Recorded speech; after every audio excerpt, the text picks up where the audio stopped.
fortunate to have with us today at the show. She's flown from USA and has been addressing a lot of sessions and lots of engagements, but she somehow found time to be with us today.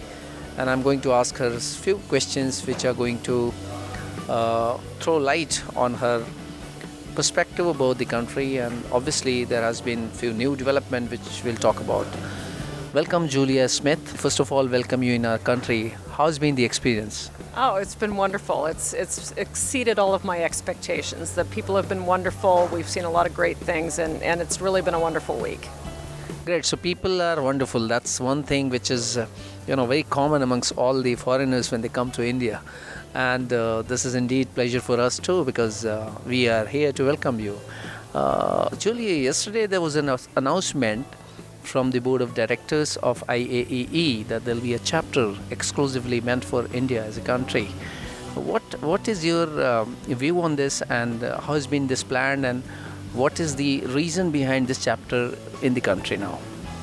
Well, I think it's very exciting news to start with, and it really started some time ago when Mr. Vicky Betty joined the IAEE Board of Directors. And from the very beginning, he has been very enthusiastic about pushing the involvement of IAEE within India and the possible collaborations. And so as a result of that, ultimately we started a CEM program within India and now have approved the launch of an IAE chapter in India. I remember 3 years ago when Mr. David Dubois first time came to Hyderabad at the Indian Exhibition Industry Association's IEIA Open Seminar, post which a reciprocity agreement between IAEE and IEIA was announced. As part of that, you have the CEM program now in India. And this year we hear that you are yourself here. Isn't it a sort of competition within your existing association in the country, and you coming from abroad and having more members, or maybe a sort of competition within these two associations, IAEE and IEIA? I don't think there's a competition. I think there's a great opportunity for collaboration because, as you know, we just served together on a panel and there was a lot of discussion about how we can support each other's efforts to educate the industry. There is not a similar program right now for education in IEIA, and they very much welcome the CEM program within India. Do you think this is the only objective of coming here, or you want to have membership growth, or you want to have more members adding on to the IEA's international portfolio? Isn't that one of the reasons? Well, I think there are a lot of different reasons. I think that first off, we are a global organization, and any emerging market that is involved in the exhibitions industry is a great opportunity for consistency in education and delivery of product, and India was eager to have that opportunity presented to it. Great. So one thing is sure, that India is emerging as a marketplace, and the international organizations, the international organizers per se for our exhibition industry are looking at India in a very, very positive manner.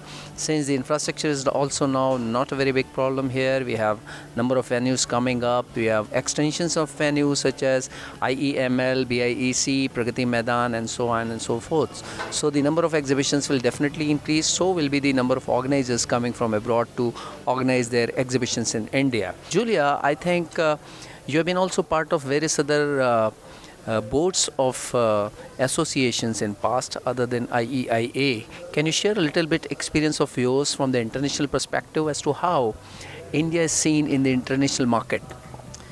Well, I don't think I can speak really for organizers because I think that every organizer has very different requirements for their event. Obviously, they're looking at where the growth potential is for their exhibitors, where their attendees will travel, whether or not they're actually bringing an existing event to another country or whether they're launching new events. And I would say right now it's less the association market and more the for-profit organizers that are doing global expansion, but it's really driven very, very much by their membership and their exhibitor base. Most of the members in IEIA are from the organizing sector, wherein your association has got the members from both the sides, the services as well as the organizing and the venues, of course.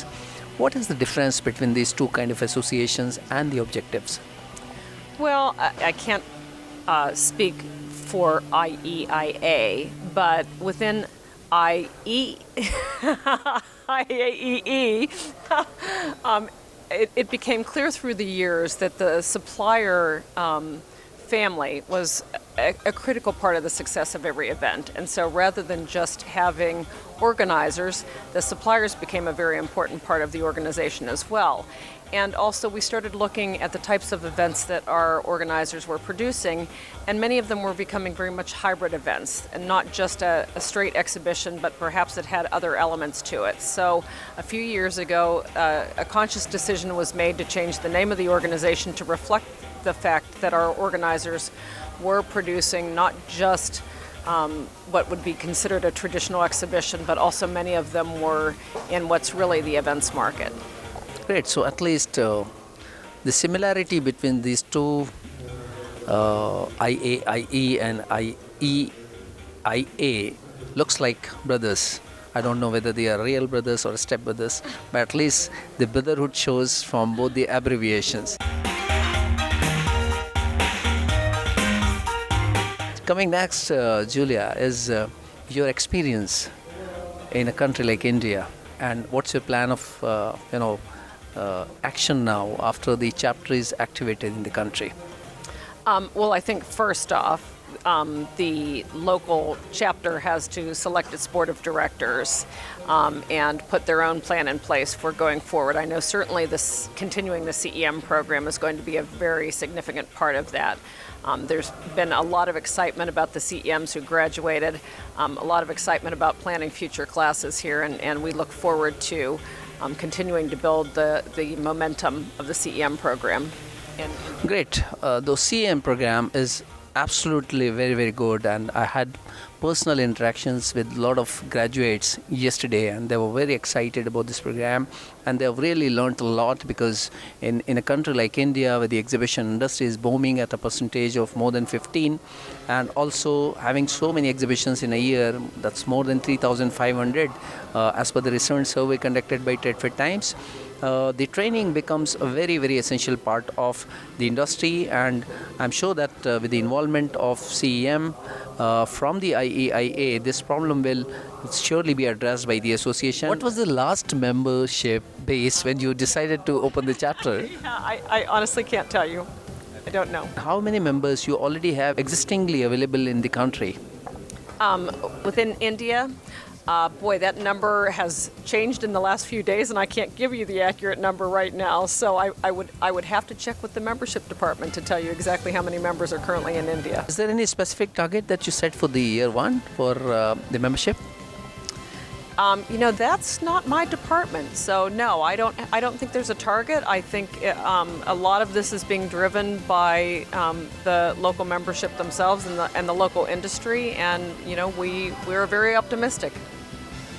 Great, so very optimistic, and so are the Indian exhibition organizers, the venue owners, and the entire fraternity to have IAEE in the country to provide training, support, networking, and a lot more from their international experiences back to India. Thank you very much, Julia. It was nice talking to you. We wish you all the best.